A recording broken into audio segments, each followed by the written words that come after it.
So we play it in rounds. You roll initiative in just the way that you thought you did. In 3-5, you roll a d20, but you're going to add either perception in most cases or a relevant skill. So, for instance, if the rogue is sneaking around and combat starts, she might be able to roll stealth instead of perception for her initiative. If you were in a social encounter, you might roll diplomacy for your initiative or deception for your initiative, and that's all. But unless the GM tells you otherwise, it's usually a perception check to see how well you sort of suss out the situation and go. It also has the effect that clerics tend to get high initiatives because they have pretty good perceptions, unlike older editions of the game where clerics went last because they had low dexterities for the most part. When your turn comes up, you basically get 3 actions and a reaction. You can use your actions in any way you want. You can move up to your speed with an action. You can do it again with an action. You can move all the way across the field. You can attack 3 times. You can move, attack, move. Attacks have diminishing returns. So your first attack during a round, you roll your straight to hit. The next one, you usually take a -5.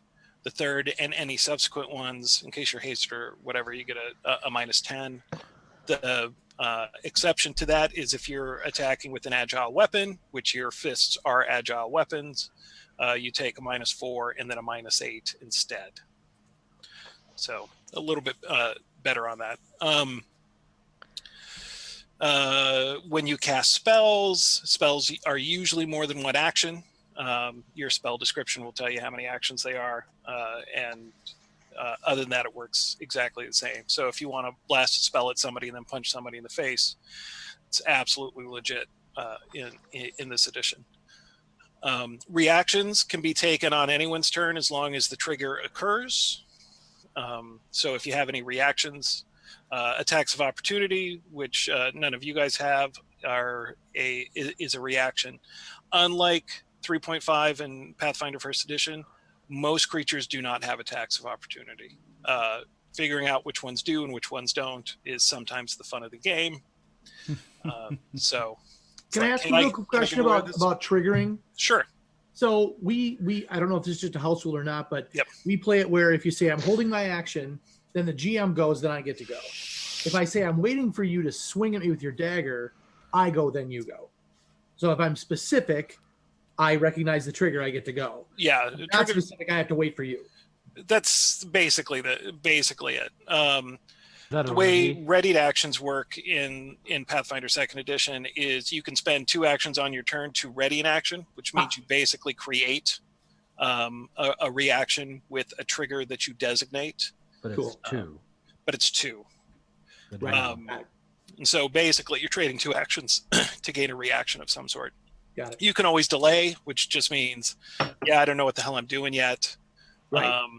That will change your initiative order, but readying does not. Does the ready negate your also normal reaction action, or do you get both? You get the choice of one or the other. So if you already have a reaction and you ready, you still only get 1 reaction, but you've got more chances for it to trigger. Yeah, sounds like for me, that's not a good trade. But for other people, it might be. Well, it depends on the circumstance. And then let's see, is there anything else I need to really go over? I don't think so. Does anybody have any questions? The spaces, are they 5 feet? I couldn't. Yes, they are 5 feet. Okay, cool. Yep. Yeah, one of my biggest fights through every edition I've worked on is like, we all play with these squares. Why don't we just have movements in squares? Yeah. It's all like less math while you're playing, better. One of these days I'll run Delve for you guys, which uses squares and simplifies the math immensely and has the 3-act economy and all sorts of other crazy shit. Does the spells then have squareness also? In Delve. In Delve, yeah. So kind of like 4E-ish. Yes. Okay. Yeah, it's So even back when I was working on the 3.5 edition, Skip Williams and I used to go rounds and rounds and rounds about, Steven, you just can't get rid of Pythagoras. And I'm like, yeah, it's a game. You sure as shit can. Watch this. Squares. Just squares. And I've got a whole diatribe where I talk about fuzzy math and square fireballs and why they work and why you shouldn't worry.